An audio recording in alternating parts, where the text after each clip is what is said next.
Sud Radio, Berkov dans tous ses états. Nous sommes en guerre. La mort d'Elias aurait-elle pu être évitée ? En tout cas, tout n'a pas été fait de ce que j'en sais. Comment ? Ça a l'air de bien aller là en ce moment.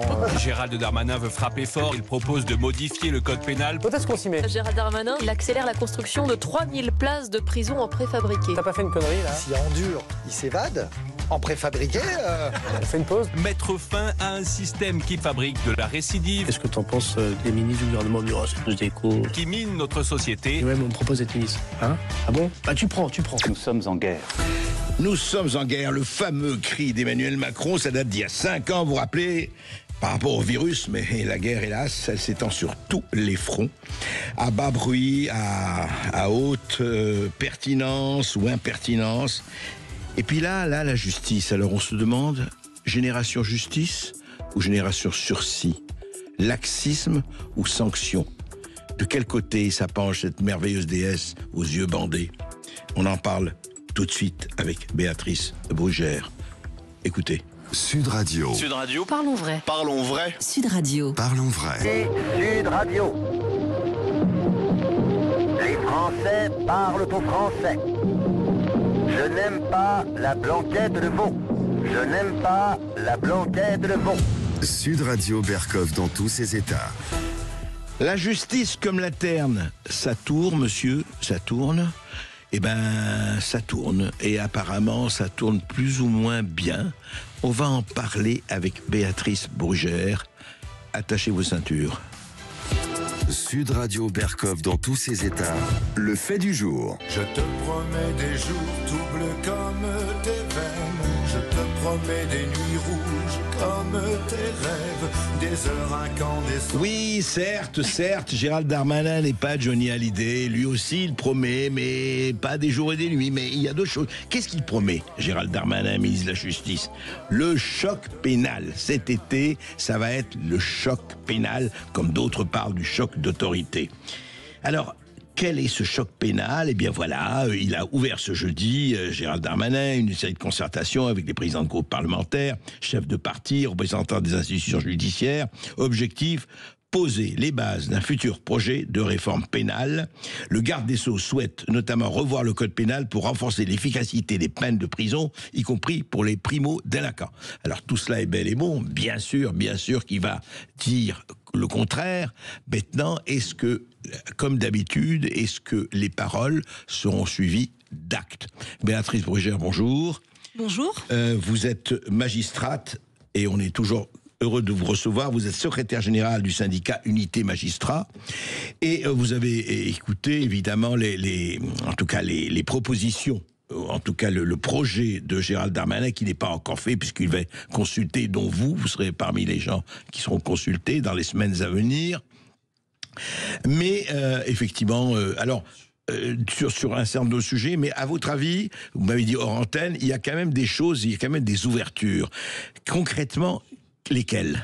Oui, moi je pense qu'aujourd'hui, déjà le débat, il faut qu'il soit posé de façon évidemment rationnelle et je pense que les acteurs de la justice poseront ce débat de cette manière-là parce que il y a d'abord une critique permanente.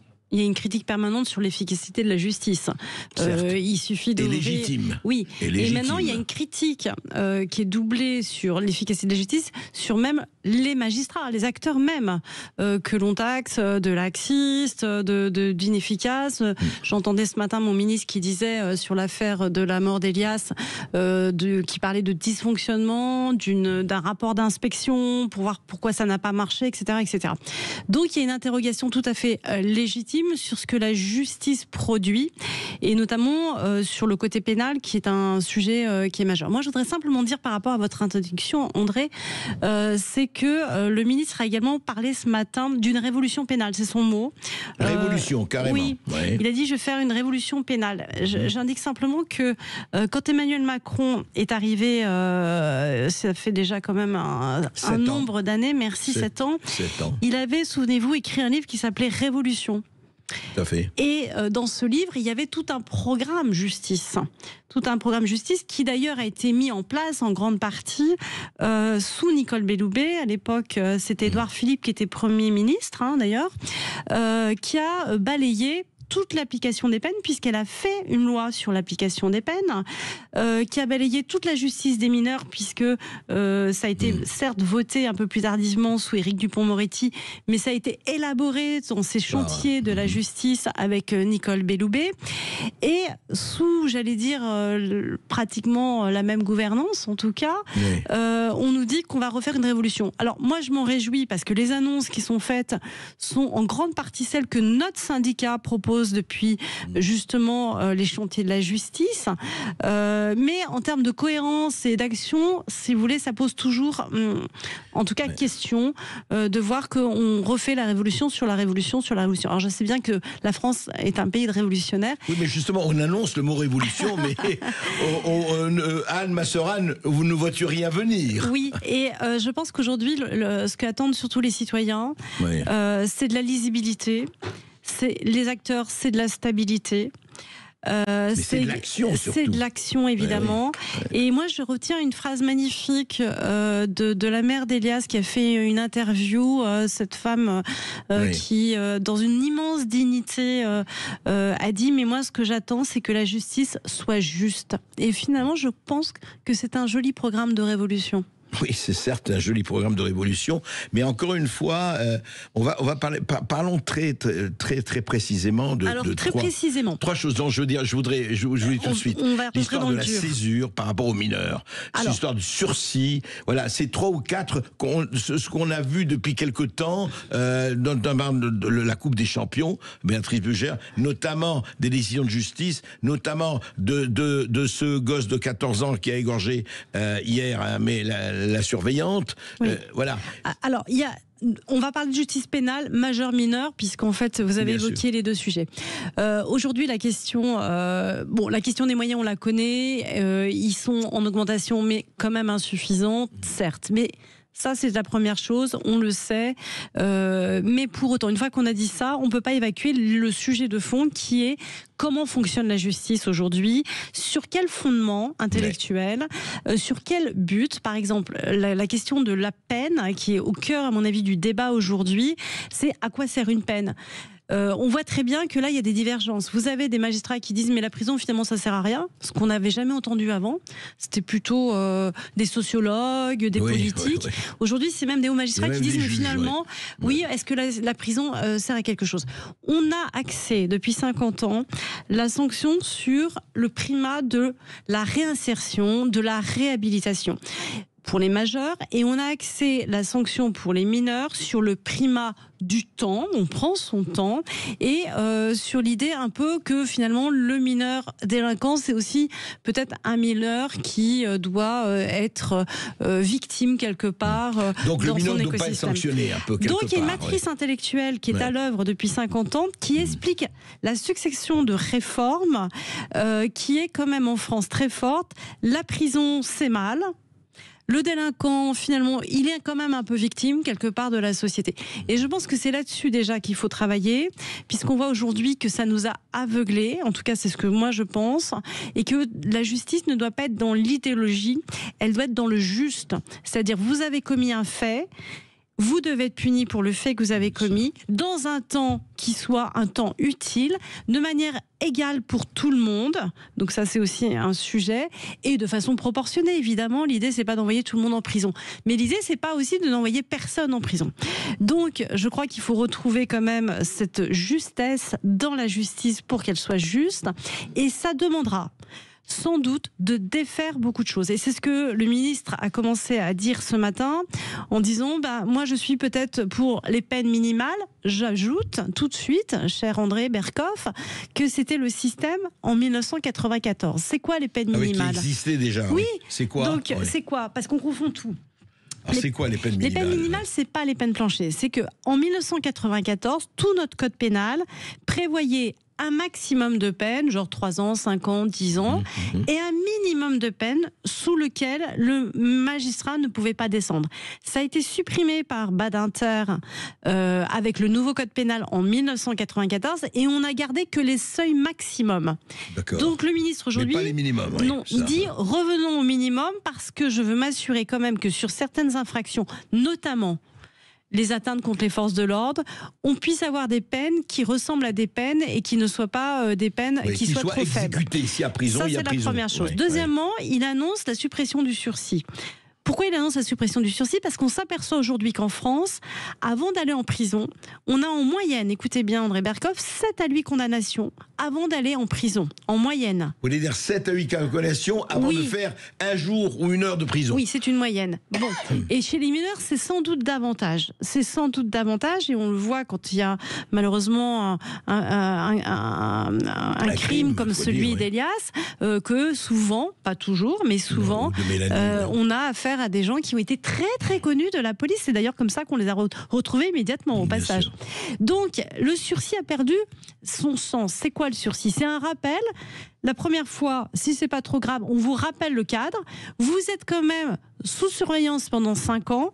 Et si dans un délai de 5 ans, vous recommettez un crime ou un délit, à ce moment-là, la première peine, eh bien, vous la faites en plus de l'autre. Mais en 2013, Christiane Taubira a supprimé la révocation automatique du sursis. Donc aujourd'hui, on peut accumuler des sursis avec mise à l'épreuve, etc. Ce qui fait qu'en fait, on ne comprend pas. Et quand on arrive souvent en détention, les peines sont lourdes. Et c'est pour ça qu'en fait, ce qui fait la surpopulation, c'est pas qu'il y a beaucoup de gens qui rentrent en prison, parce qu'en fait, il est plutôt à la baisse, le chiffre.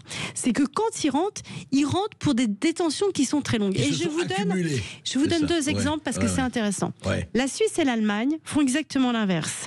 La Suisse et l'Allemagne, ils ont un taux de détention qui est entre 2 et 4 mois. Nous, on est à 1 an. Vous voyez, on reste 1 an. Donc on va dire, mais vous êtes sévère. Mais en fait, eux, ils font des ultra courtes peines. Mais dès la première fois. Donc il y a une pédagogie dans la sanction. Dès la première fois, c'est très important. Oui. Nous, jamais dès la première fois. Très peu, sauf pour des crimes ou des choses vraiment gravissimes. Ce qui fait qu'en fait, quand vous rentrez en prison, vous avez déjà un parcours de délinquance. Et après, on vous dit, oui, mais quand vous sortez de prison, vous êtes dans la récidive. Et vous êtes dans la récidive parce que vous êtes rentré déjà récidiviste.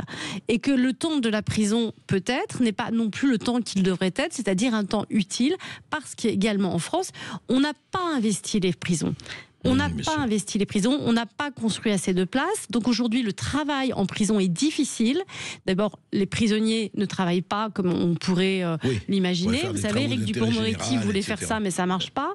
Et donc, le temps de la prison n'est pas utile. On rentre trop tard en prison, trop long. Et le travail de probation, en fait, n'est pas efficace. Donc, on voit bien que c'est tout le système qui dysfonctionne. Et je dis bravo à Gérald Darmanin qu'il réexamine ça, et s'il le peut, qu'il revoie ça, mais il va falloir se battre contre déjà des préjugés, des habitudes, un conservatisme et parfois de l'idéologie. Mais Béatrice Brugère, peut-être avant de dire bravo, c'est très bien, il faudrait attendre les actes. C'est ce que je dis. Non, mais je veux dire, déjà, le dire. Oui, le dire, c'est déjà ça. Si vous voulez, là déjà, il a un discours qui est nouveau par rapport à tout ce qu'on a entendu. Mais là où je vous rejoins, et vous inquiétez pas, cher André, notre syndicat serait tout à fait vigilant, évidemment, c'est que ça se concrétise. Mais on est à rebours, en vrai, de tout ce qu'on vient de voter. C'est ce que je vous rappelais en introduction, pendant le premier mandat, où on avait fait la révolution.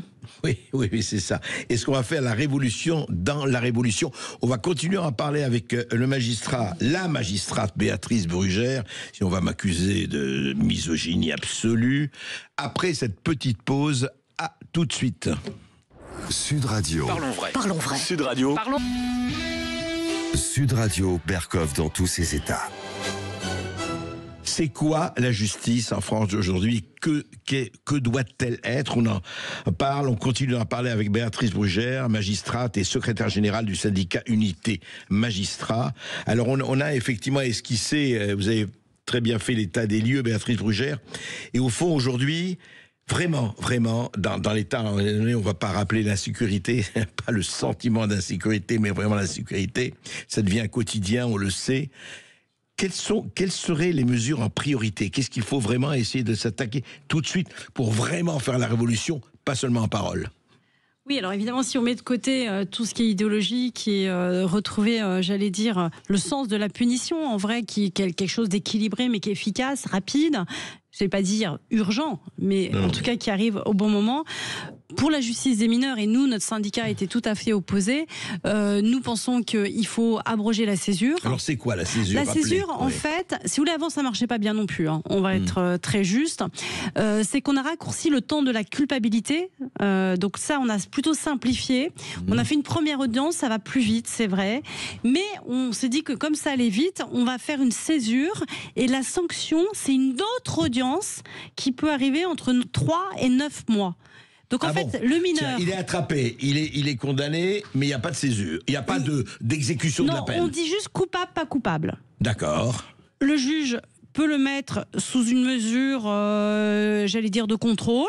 D'accord. Voilà, donc c'est le cas des présumés, enfin des présumés, en tout cas de ceux qui ont été interpellés pour le meurtre d'Elias. Ouais. Donc eux, ils avaient déjà plein d'affaires, ils avaient déjà une mesure d'assistance éducative en attendant que la sanction passe. Donc ils étaient déjà sous main de justice. Donc en fait, ce temps très long pour des mineurs qui sont primo-délinquants et ou sur lesquels il n'y a pas vraiment de problème et on essaye de comprendre pourquoi finalement ils ont fait ça, pourquoi pas. Mais c'est souvent pas le cas, ce sont souvent des mineurs qui ont déjà beaucoup de faits et beaucoup d'infractions. Ce temps, ils ne le comprennent pas. Ils prennent ça comme finalement quelque chose, ils ne comprennent pas la pédagogie de revenir jusqu'à 1 an plus tard, et surtout on prend le risque pénal de la réitération parce que les mesures de contrôle, quand ils sont pas en détention, or on a le dernier, si vous voulez, la dernière réforme du code de justice des mineurs. A durci les conditions pour mettre en détention. En fait, c'est très compliqué. On ne peut plus mettre quasiment en détention. Non mais attendez, je suis mineur, je suis là, je suis attrapé, j'ai déjà fait un certain nombre de choses. On dit, on va voir dans 9 mois ou 1 an, on va vous reconvoquer. C'est ça? Entre 3 et 9 mois. Bon, 3 et 9 mois, on va vous reconvoquer. Et après là, la première audience. Après, exactement. Alors et après, on verra. Voilà, donc c'est ça la césure. Et la césure, c'est, si vous voulez, c'est le mode, j'allais dire, le plus utilisé malheureusement aujourd'hui pour les juges des enfants. Ils ont quand même la possibilité, quand c'est vraiment très grave, de faire une audience de juge unique où ça va plus vite, mais on a supprimé l'audience qui allait vite, qui s'appelait la PIM, c'est-à-dire la présentation immédiate, avec Nicole Belloubet, parce que on a estimé qu'il fallait pas aller trop vite. Donc là, on est dans l'idéologie. Il faut prendre son temps. Sauf que prendre son temps, c'est prendre un risque pénal parfois, puisque les mesures de contrôle sont pas suffisantes.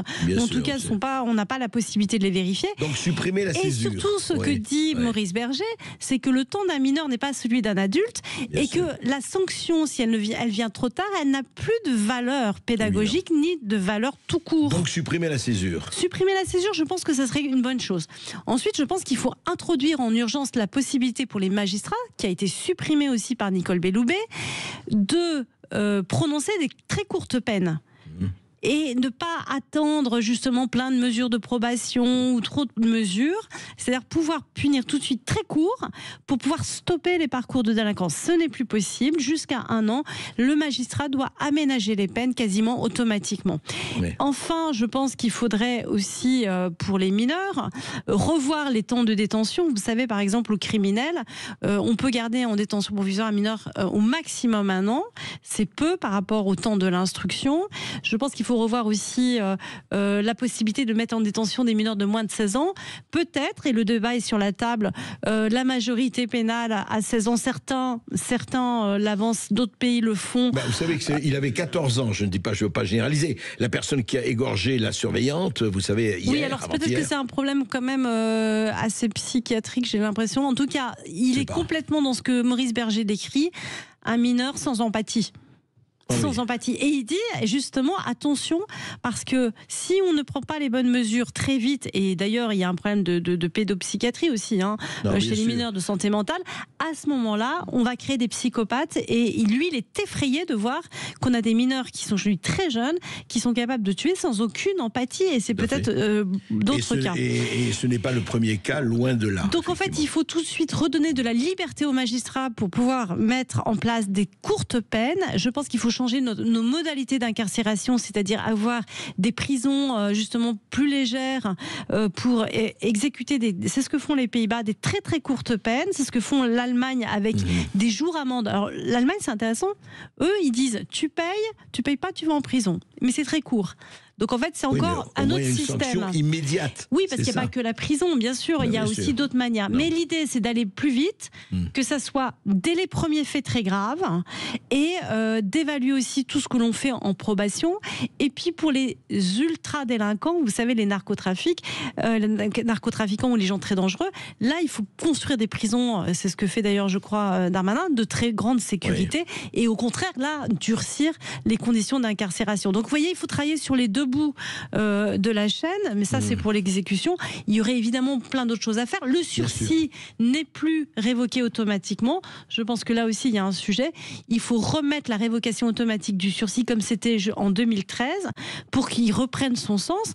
Vous avez une chance la première fois, vous n'en avez pas une deuxième. Ce qui est intéressant dans tout ce que vous dites, Béatrice Brugère, c'est que tout ça existait il y a 20 ans, 30 ans, on les a supprimés au nom de, effectivement, tout le monde il est beau, tout le monde il est gentil.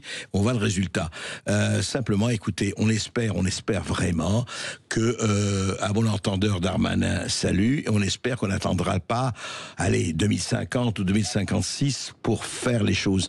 Parce que le temps presse, et comme disait Arthur Kessler, Dieu a décroché son téléphone, personne ne répond, et le temps presse aujourd'hui. Il est minuit, chère Béatrice Brugère. Merci. Sud Radio, Berkov dans tous ses états. Voilà, et nous sommes avec Chaotique 745. Il est à Nice, on est à Paris, mais on y arrive quand même. Oui, Chaotique, vous vouliez dire quelque chose même en début d'entretien. Oui, alors bonjour Monsieur Berkov, et en tout cas merci à toute la rédaction de Sud Radio de m'accueillir. Mais avant de débattre avec vous, j'aimerais vraiment en tout cas avoir une pensée à la famille de Mélanie, à sa petite fille de 4 ans, et également ne pas oublier Benoît, Hicham, et ce policier dont à l'heure où nous parlons se retrouve toujours dans le coma. Je sais qu'il a été opéré de l'œil. Nous n'avons pas encore de retour, mais j'espère de tout cœur qu'il s'en sortira. Voilà. Alors, je voudrais vous citer, Chaotique. Nous, personnes issues de l'immigration, nous nous levons contre ceux, comme nous, issus de l'immigration, qui ne respectent pas la France. Et vous avez eu ce hashtag il y a quelques jours, la semaine dernière, Lève-toi. Ce hashtag Lève-toi, effectivement, et vous êtes très très présent, effectivement, aussi bien en musique, en rap et aussi sur X et les autres canaux sociaux. Mais je voudrais vous poser la question, c'est quoi ne respecte pas la France? Parce que, est-ce qu'il y a un devoir de respecter la France? Et d'autres peuvent vous dire, je me fais ici l'avocat peut-être d'un certain nombre de gens, qui disent oui d'accord, la France, on va pas parler toujours de la France, ça va, c'est un acquis. Or vous dites non, c'est pas un acquis, vous dites il y a des priorités, et pour vous la priorité, c'est justement le pays. Alors écoutez, le respect de la France, ça doit être quelque chose de naturel pour l'ensemble des Français, les compatriotes que nous sommes. Je suis franco-algérien, certains connaissent ma vie, je suis un gars de la DAS, ma mère est morte dans la rue, elle était SDF, et moi c'est la France qui m'a donné une chance énorme, c'est le système français avec la DAS, ma famille était française d'origine polonaise et espagnole, et mon but aujourd'hui, en tant que père de famille, qu'artiste rap, ce que vous voulez, c'est d'essayer de rendre à la France ce que la France m'a donné, tant dans la bienveillance, tant dans l'éducation et l'amour. Je suis issu d'un quartier HLM. J'habite au 11e étage dans une cité et je m'y sens super bien, Monsieur Berkov. Et on y est bien, on se respecte ici. Mais à un certain moment, quand je vois le monde tourner, vous savez, je me dis, qu'est-ce que je peux faire? Moi, le hashtag Lève-toi, il est né ici. 2 mètres carrés, c'est mon petit studio. Quand je voyais cette minorité, parce qu'il faut parler de minorité, hein, de personnes comme moi issues de l'immigration qui tabassaient du flic, du pompier, qui cassaient des vitrines, je l'ai dit, mais je pèse mes mots. Vous vous faites du mal à vous, à l'éducation que vos parents ont essayé de vous donner, du mal à moi et à tous les immigrés de France qui demandent juste à travailler et à vivre ensemble. Alors j'ai fait cette vidéo. Hashtag Lève-toi sur mon compte Twitter, TikTok, partout. Ouais. J'ai vu des milliers de réactions, des millions de vues, et je me suis dit, Karim, là, tu as peut-être une chance pour enfin rendre à la France ce que la France te donne. Donc, à partir de là, j'ai commencé à travailler sur des propositions. Ouais. Il y a de ça 2-3 jours, j'ai eu la chance de participer à une grande émission sur une chaîne de vos confrères BFM TV. Et j'ai fait face à Madame la ministre chargée de la ville, Madame Juliette Méadal. Oui, Méadal. Alors, toute chose, l'émission, on parlait d'autorité et de sécurité. Donc, avec beaucoup de respect, j'ai quand même dit à Madame la ministre que ce n'est pas à elle que je souhaitais parler. C'est à M. Darmanin et à M. Retailleau, et qui plus est à M. Macron, et ça, je vous en reparlerai après. Vous avez parlé il y a quelques secondes d'une révolution.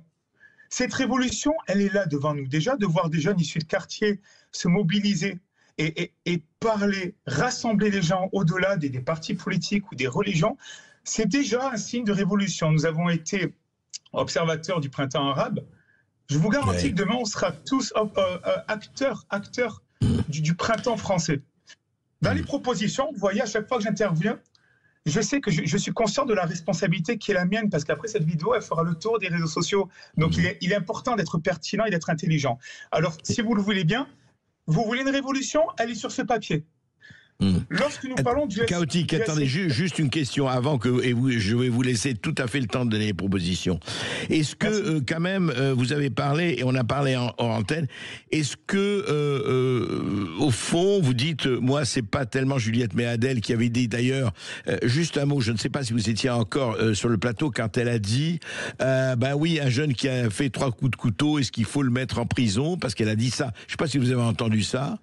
Je veux dire par là, est-ce qu'on a une classe politique, quelle qu'elle soit, de gauche, de droite, du centre, d'ailleurs, qui ne se rend pas compte de ce qui se passe? Moi, je voudrais avoir quand même votre sentiment là-dessus, parce qu'on a l'impression, on parle toujours de déconnexion de la réalité, très bien. Mais enfin, ces gens-là, ils ont un cerveau, ils ont une tête, ils vivent en France, comme vous, comme moi. Et pourquoi il y a cette espèce de mur, en tout cas de surdité? Je voudrais avoir votre avis là-dessus. Alors, merci. Alors, Madame Juliette Méadel est donc ancienne porte-parole du Parti socialiste en 2014. Madame Méadel, son papa a été directeur de cabinet d'Édith Cresson entre 1980 et 1982. Madame Méadel a fait l'ENA. C'est-à-dire qu'en fin de compte, j'ai beaucoup de respect, et moi, je ne veux pas le clash, c'est-à-dire que je veux être entendu. Madame Méadel, moi, on n'a pas la même vie. Et c'est très pertinent de dire ça, c'est factuel. Moi, je fais partie des gens qui, lorsqu'ils vont faire le plein d'essence, on essaie de s'arrêter à 30 € parce que derrière, on doit essayer d'acheter de la viande, je dis bien essayer, ou d'acheter du poisson, ou offrir des activités à nos gamins. Est-ce qu'il y a deux mondes? Oui.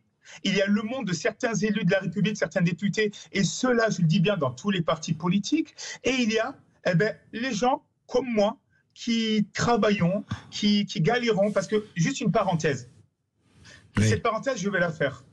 Vous savez, et je suis très content de ce qui se passe dans ma vie, parce qu'on essaie de lutter pour les océans. Vous savez, on essaie de lutter pour les océans, parce que c'est l'avenir. Moi, je vous dis un truc, si vous voulez lutter pour les océans, et si vous voulez aussi faire une certaine révolution, il va falloir payer un peu plus les Français sur les salaires, parce que je vais vous dire quelque chose. On ne peut pas lutter pour les océans et voir une France, des gens qui travaillent, qui ne gagnent pas un salaire mirobolant, et ces gens-là sont obligés d'acheter des vêtements sur le site Shine, qui vient de Chine, à moindre coût. Et ces vêtements sont venus comment? Ces vêtements viennent en super cargo. Et ces super cargos, messieurs, mesdames, les députés et autres, c'est ce qui pollue l'atmosphère. Mais si moi, je veux acheter français, mais payez-moi plus. Payez les gens qui travaillent. Arrêtons à regarder le décalage entre le brut et le net. Donc, laissez-moi acheter français. Laissez-moi manger français. Mais on n'a pas le pouvoir financier pour ça. Donc, oui, il y a une déconnexion. Et quand ces gens-là, comme sur le plateau TV de BFM, se retrouvent avec quelqu'un, avec mon polo rose, je sais, je suis désolé pour ma tenue vestimentaire, mais j'ai voulu venir comme je suis dans la vie de tous les jours, et ma casquette Jordan, et qui a ce sens oratoire, ces gens-là commencent à bégayer. Parce que Madame Juliette Méadel, vous avez dit, moi, ces quartiers populaires, j'y vais 3 fois par semaine. Moi, Madame Méadel, Madame la ministre, j'ai envie de vous dire que moi, mes potes, et nous tous, et dans toute la France, quartier Nord, Saint-Denis et autres, les gens y vivent tous les jours.